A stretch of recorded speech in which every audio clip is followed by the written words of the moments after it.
Dear students, I welcome you once again to Avision Institute's online platform for competitive exams. This is Saroj Kumar Jha, and today in this video, we will analyze and see some strategies to solve questions asked in last year exams.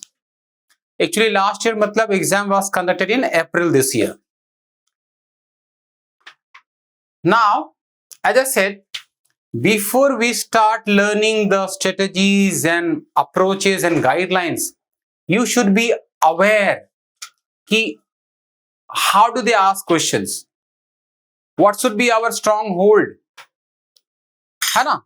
तो पहले हम क्या करेंगे, we will try to solve certain questions of previous year का exams, get clarity about composition of questions, approach, complexity, and only then we will learn the rules and guidelines and strategies. ठीक है, चलो तो अभी हम क्या कर रहे हैं, I am going to the question number 1. Remember यहां पे ये 76 है ना, 76 ये इंडिकेट करता है कि इंग्लिश का जो सेगमेंट है it is the last segment of 100 questions. So question start from 76 to 100. तो दिस सेंटेंस इज ना no substitution required, no replacement required, no improvement required. तो ये क्या है, सेंटेंस करेक्शन इंप्रूवमेंट का क्वेश्चन है. हम नहीं कर रहे, getting it, we are not going to solve questions. पहले आप देखो कि इसका कॉन्सेप्ट या अप्रोच क्या है. हम इसको क्या कर रहे हैं, थोड़ा सा क्वेश्चन को हम, हाँ क्वेश्चन चला गया अपने जगह पे और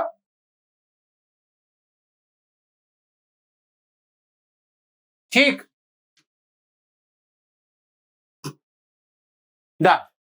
पहले हम देखते हैं कॉन्सेप्ट, उसके बाद हम आएंगे क्वेश्चंस पे.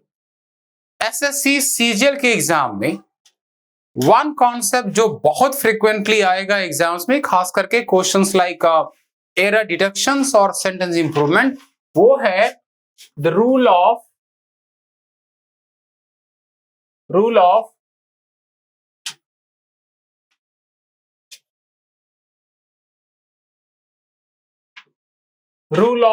Parallelism. Rule of parallelism.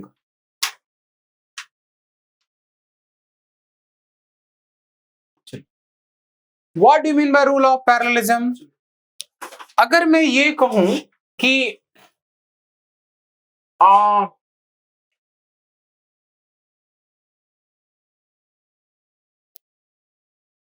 when he came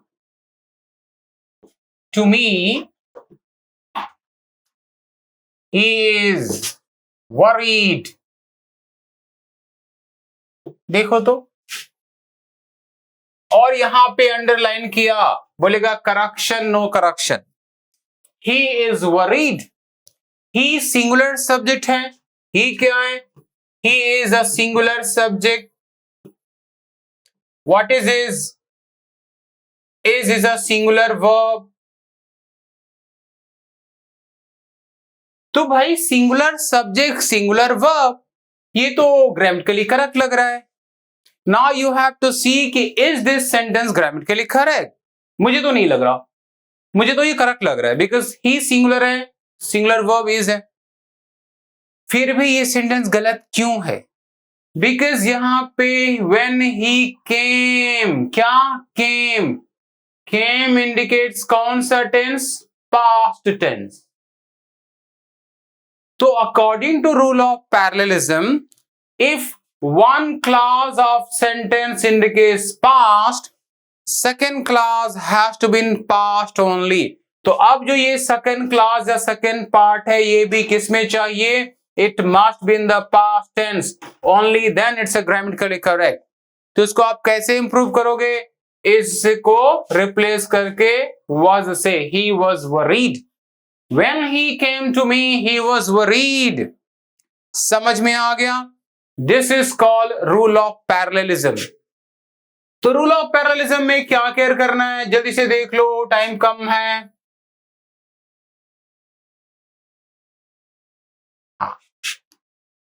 rule of parallelism में केयर करना है कि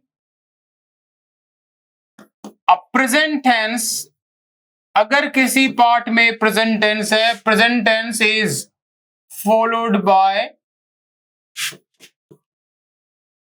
प्रेजेंट टेंस ओनली, और past tense is followed by past tense. This is called rule of parallelism. Present के साथ present, past के साथ past. Likewise, future tense के साथ क्या आएगा? Guess करो. Future.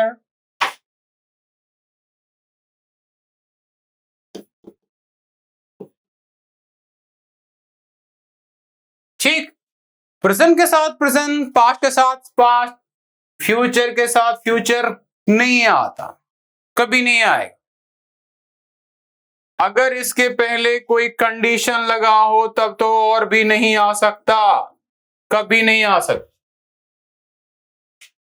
तो इसका मतलब क्या हो गया? ये बिकम रूल ऑफ पैरेललिज्म का कॉन्सेप्ट। इफ रूल सेज कि present tense is followed by present only, तो वो क्या एरर देगा? एक पार्ट प्रेजेंट में देगा, दूसरा प्रेजेंट में नहीं देगा, गलत हो गया। एक क्लास पास्ट में देगा, दूसरा क्लास पास्ट में नहीं देगा, एरर हो गया। और सेंटेंस का दोनों ही क्लास को फ्यूचर में दे दिया, फिर भी गलत। ये एक्सेप्शन हो गया ना, प्रेजेंट प्रेजेंट होता है, पास्ट पास्ट होता है, फ्यूचर फ्यूचर नहीं होता, हो गया एक्सेप्शन। एग्जाम का फ्रीक्वेंट क्वेश्चन समझ में आ गया। तो पैरेललिज्म आपको केयर करना है, ये सारा चीज। मैं इसका फ्यूचर का एक एग्जांपल दे रहा हूं, आपको अच्छे से समझ में आ जाएगा। आई बिलीव कि ये आपको विजिबल होगा।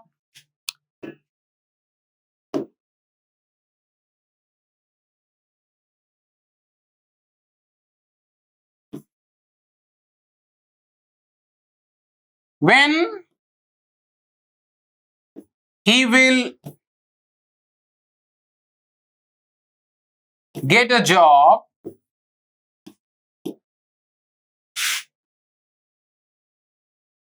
he will buy a car first.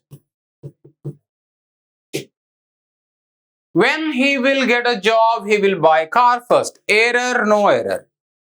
According to parallelism, ये पार्ट भी फ्यूचर, ये पार्ट भी फ्यूचर, तो सही हुआ क्या? नहीं हुआ। प्रेजेंट प्रेजेंट होगा, पास्ट पास्ट होगा, फ्यूचर फ्यूचर नहीं हो सकता। तो चूंकि ये कंडीशन है, अब ये विल या फ्यूचर नहीं होगा, तो सेंटेंस होगा when he gets a job he will buy a car. Clear हो गया? डन। तो पैरेललिज्म आपका कॉन्सेप्ट खत्म। अब मैं बता रहा हूं, सुनो। Examiner asks questions in three layers. Level 1, someone who has not heard and not understood parallelism, वो level 1 का preparation है। Level 2, someone who has studied and mastered parallelism well, वो level 2। So if you have studied and mastered level 2 well, you will qualify CGL with decent marks. समझ में आ गया? Level 2 अच्छे से करोगे तो क्वालिफाई कर जाओगे easily. But if you have to qualify with better rank, तो आपको करना है लेवल 3। लेवल 3 में क्या होगा? इन लेवल 3, लेवल 2 का ये सारा कॉन्सेप्ट क्या? इरेलेवेंट, गलत। फिर से सुनो, if you have to qualify with better rank, जो हम इंसिस्ट करते हैं अपने क्लास में अपने स्टूडेंट्स को, then you must be aware level 3। और लेवल 3 में पैरेललिज्म का कॉन्सेप्ट क्या हो जाएगा? गलत। वो हम करेंगे कमिंग वीक्स में, कमिंग क्लासेस में। चलो वापस आ जाते हैं। ये आपका हो गया, इसको मैं इरेज कर देता हूं। इरेज हो गया सारा चीज। हम वापस क्वेश्चन पे जाते हैं। सॉरी, इसको क्वेश्चन को वापस लेके आते हैं। आगे आपका क्वेश्चंस। अब देखो, ये कह रहा है कि Lata leave the party. हालांकि यहां पे अगर अज्यूम करो कि लिविंग की जगह लीव्स दिया रहता तो ज्यादा अप्रोप्रिएट था ना, because Lata is a singular, take singular verb और सिंगुलर ऑफ लीव्स है। अज्यूम करो कि ऑप्शन ए में लिविंग नहीं, क्या है, लीव्स है। तो इफ लिविंग की जगह लीव्स होता तो ये सही होता कि नहीं होता? नहीं होता। क्यों नहीं होता? बिकॉज यहां पे जो फर्स्ट क्लास है वो क्या है, एज इट वाज का मतलब क्या, past. Since first part past में है तो according to rule of parallelism second class या सेकेंड पार्ट किस में होगा, पास्ट में होगा। और लीव का पास्ट क्या है, लेफ्ट है, तो वी शुड अप्लाई क्या, लेफ्ट। अच्छा, अब मुझे बता दो, लेफ्ट तो बी में भी है, व्हाई नॉट ऑप्शन बी? मुझे एक्सप्लेन करो, ऑप्शन बी क्यों नहीं? आप कहोगे ऑप्शन बी इसलिए नहीं बिकॉज यहां पे was इज अ पास्ट और यहां पे है इज प्रेजेंट, इसलिए ना। ठीक, तो आई गिव यू ऑप्शन। जैसे मैंने लिविंग को लिव्स कर दिया ना, उसी तरह मैं इसको क्या कर रहा हूं, मैं इसको चेंज करके was कर रहा हूं। अब देख लो, now can option B B correct? Because यहां भी was है, यहां भी was है, Lata was left the party midway, why not option B? ये तो पैरेललिज्म को फॉलो कर रहा है। Explain to me why not option B? Option B में टिक करोगे? नहीं, क्यों नहीं, एक्सप्लेन करना है। मेरी बात सुनो, if you are able to answer the question within 30 seconds you will qualify with decent mark, but if you are able to explain, justify और be rational, ये क्यों नहीं हो सकता, क्यों होगा, you will qualify with better rank। याद रखो, खाली आंसर करके आओगे क्वालिफाई कर जाओगे, आंसर को जस्टिफाई करके आओगे कि why is option B not possible। कितनी देर में, 30 seconds में, within 30 seconds you will explain why is option B not possible। सबके लिए ओपन क्वेश्चन है। अगर रेस्पॉन्ड नहीं कर रहे हो तो एग्जामिनर आपको ट्रैप करेगा या आप बेटर रैंक डिजर्व नहीं करते। फिर समझ में आ गया? तो यहां तो मैंने ऑप्शन में टिक कर दिया भाई, इसलिए आप क्लियर हो। एग्जाम में अगर वहां पे इसकी जगह was रहता तो हम बी में तो कंफ्यूज थे ना, व्हाई नॉट ऑप्शन बी? इसको समझने के लिए आपको कमिंग वीक्स का क्लास देखना है, वीडियो देखना है, जो हम लोग डिस्कस यहां पे करेंगे और अपलोड करेंगे। समझ में आ गया? तो वहां पे रिमेंबर, तो मैं यहां पे ऑप्शन दे रहा हूं, ऑप्शन बी में है कि लता was लेफ्ट, ऑप्शन सी में है लता लेफ्ट। ये भी was, ये भी was, ये भी पास्ट, ये भी पास्ट, दोनों पैरेललिज्म फॉलो कर रहा है। why ऑप्शन बी इज गलत, why not why option C is correct? एक चीज मैं बता रहा हूं, सुनो। मैंने प्लान किया था कि मैं क्वेश्चन को खाली ऊपर पर सुपरफिशियली करके आगे बढ़ जाऊंगा, नहीं होता है ना। तो we are a vision institute में we are bound to discuss profoundly, in depth. समझ में आ गया? ऊपर पर यहां पे नहीं होता कुछ भी क्लास। अब आप देख रहे हो, मैं एक क्वेश्चन को एक्सप्लेन करने के लिए आपको पूरा कॉन्सेप्ट कर रहा हूं। क्यों?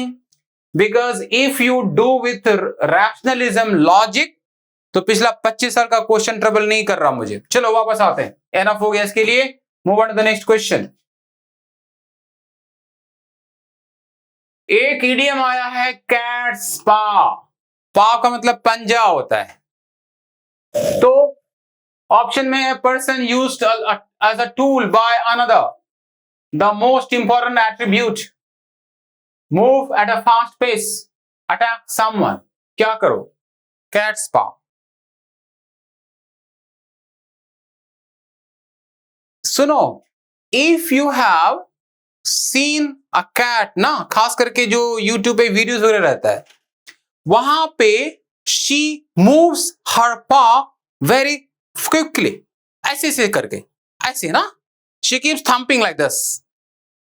तो doesn't mean कि जो चीज, this is called the meaning of face value. ये face value पे हम नहीं ले रहे. Cat's paw का मतलब होता है when someone uses someone's as a tool. Hindi में कहावत सुने हो ना, किसी के कंधे पे बंदूक रख के चलाना, उसके लिए cat's paw.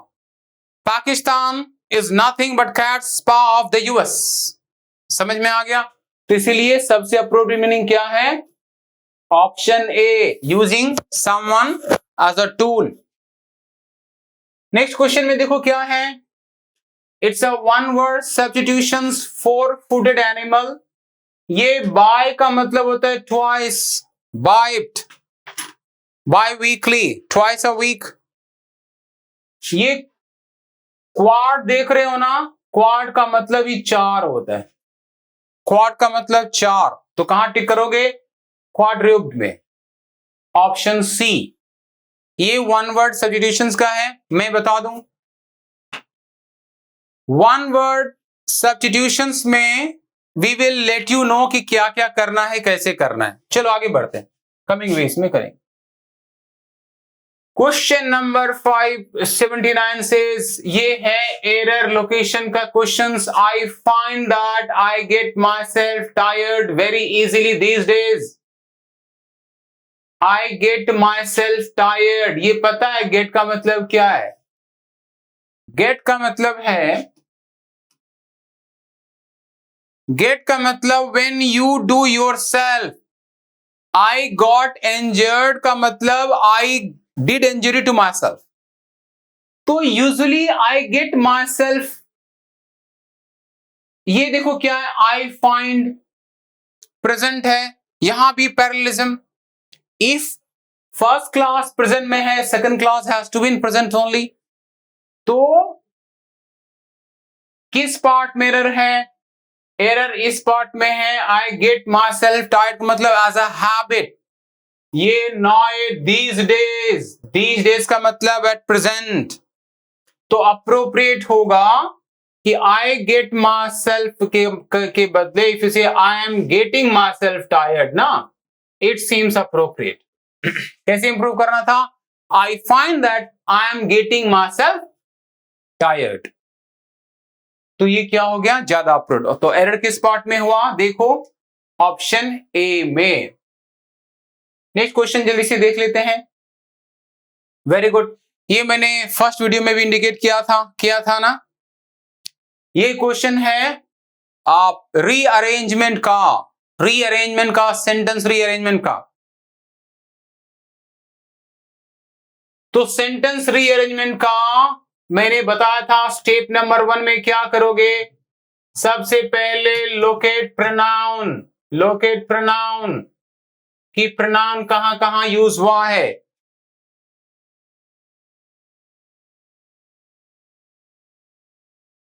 ठीक. Step number 2, identify there nouns. Step number 3, pronoun कहां प्लेस होगा? Pronouns should be placed immediately after their nouns. तो अब मैं स्टोरी नहीं पढ़ रहा, मैं कह रहा हूं कि प्रोनाउन कहां कहां डिस्कस हुआ है. प्रोनाउन डिस्कस हुआ है क्यू में, he was talking. Pronoun discuss हुआ है एस में, he also thought. तो नाउ ये he was talking must be indicating some masculine person. और masculine यहां पे राम मोहन एक पर्सन है, डेविड दूसरा है. तो he जो है किसका प्रोनाउन हो सकता है? राम मोहन का या डेविड का? सिंस यहां पे ऑलरेडी डेविड डिस्कस हुआ है, it means he is nothing but pronoun of Ram Mohan. तो अकॉर्डिंग टू स्टेप 3, प्रोनाउन कहां प्लेस होगा? Immediately after the noun. Noun कहां पे है? स्टेटमेंट 1 में. तो मैजिकल पेयर क्या बना? आपका मैजिकल पेयर बना कि 1 के बाद जो फर्स्ट सेंटेंस है वह Q है। It means opening sentence has to be Q। ये आपका मैजिकल पेयर बना। क्या बना? Magical pair. Opening sentence has to be Q। किस ऑप्शन में ओपनिंग सेंटेंस Q है? देख लो, सी में। ऑप्शन सी करेक्ट हो गया। You are not bother to read क्या क्या स्टोरी, कहां क्या। जब भी रीअरेंजमेंट का क्वेश्चन मिले स्टोरी मत पढ़ो, देखो प्रनाउन कहां कहां है, उसका नाउन क्या है, प्रनाउन के ठीक बाद प्लेस होगा, you will get your answer. But assume करो कि सारा क्वेश्चन का ओपनिंग क्या होता? क्यू होता, फिर क्या करते? तो क्या हम रोने लगते? फिर हम दूसरा मैजिकल पर अप्लाई करेंगे। when you complete the whole syllabus, पूरा करोगे, you will come across 12 and more than 12 magical pair का कॉन्सेप्ट एंड स्ट्रेटेजी। कितने? 12। तो after learning and after practising those 12 magical pairs and strategy, उसके बाहर का नहीं आता एग्जाम्स में। ठीक है, so thank you very much. आज टाइम थोड़ा कम है, मैं वाइंड अप कर रहा हूं। I will come up with another video very soon, और वहां पे डिस्कस करेंगे। पैरेलली हम स्ट्रेटेजी भी करेंगे एंड उसके बाद हम स्पेसिफिक टॉपिक पे अलग से वीडियो भी करेंगे। ठीक है, so thank you very much, have a great day, keep walking.